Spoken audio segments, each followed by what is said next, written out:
steps for losers, man. I don't get involved in that stuff, but. Angel Rashad Milligan rolling out. That's a good question. Brandon, Yeah, you want one quick question? we can't ask Rashad questions. Hey, Rashad. Good, how are you?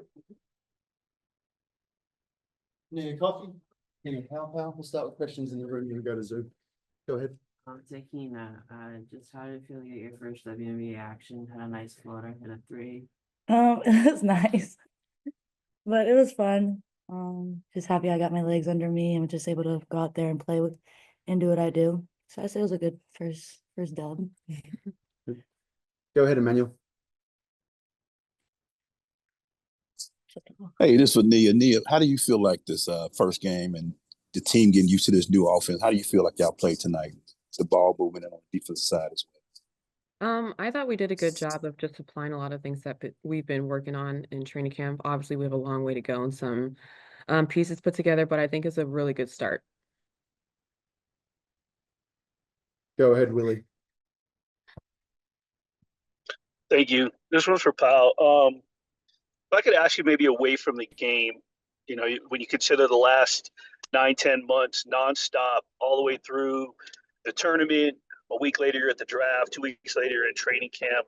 May is Mental Health Awareness Month. I'm just wondering how you manage, your mental health and how you try to stay balanced, if there's anything that you do in particular, and just how you're doing in general. Well, thank you for asking that. I'm feeling great. Just a lot of mental things. I have to support my family, my people. I lean on them a lot. I talk to them every day, just let them know that everything's okay. We don't always talk about basketball. I talk about life as well. I also do word searches to get the mind off screens and just be in my own zone, and just knowing that you gotta take one day at a time. Nia, you've been in the league. Can you just talk about the involvement of mental health awareness in the league and how they've come to support the ladies? And, Kathy had a big statement during just before the draft. I'm just wondering your thoughts. Yeah, I don't think it was something that was really talked about in the first couple of years in my career. So it's really good to see that there is no longer a stigma there and that we have plenty of resources, all that we need, a lot of help from the league and from each team. So I think that's great.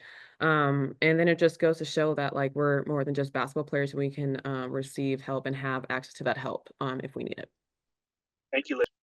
Thank you. If there's any other questions, please put your hand up. Otherwise, we're going to wrap up.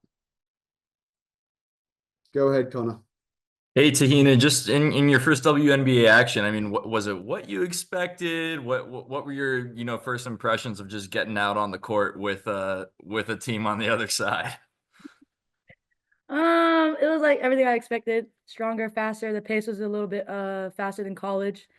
And the reads you got to make fast reads, making fast decisions and being okay with that. And the pressure, obviously, I thought that was, a good look for the first preseason game and just be able to get used to that. But I mean, it was a fun day, and we just got to keep taking one game at a time. Go ahead, Nia, on Zoom. Hey, Te-Hina, I just want to follow up with you. Have you figured out a pregame ritual? Love to see your smile too. Happy Mental Health Awareness Month, but have you found a new routine or ritual that you took over from South Carolina that you've translated down to your pro career, or does your pregame ritual routine look a little different now that you're in the league? I mean, it does look a little different. I had to, speed things up a little today just because of how early our game was. And so I'm just gonna take little bits and pieces and see where I can find my little niche in the pregame routine. What was new is that I had my own room. I also didn't have to ask permission to leave the hotel. I thought that was so cool. But yeah, I mean, I'm enjoying it. And like I said, I just gotta take one game and one day at a time. And we'll wrap up with Emmanuel. Emmanuel, go ahead. Another question for you, Nia. The CJC go down. How did the team support her when she came off, and also kept, focus in the game when you see somebody like her go down in the game this early? Yeah, it's tough. She is one of our main leaders on the team, but something that coach said is our hearts are with her, but our minds are where they need to be for the game. So we will always give her the support that she needs and that she deserves. But we had to finish out the game for her and just for our team. So it's always tough, but we're just praying that God has her and that she'll make a recovery. Thank you. Thank you for your time, everyone. Thank you. Mhm. that snaps for losers, man. I don't get involved in that stuff, but. Angel Rashad Milligan rolling out. We can't ask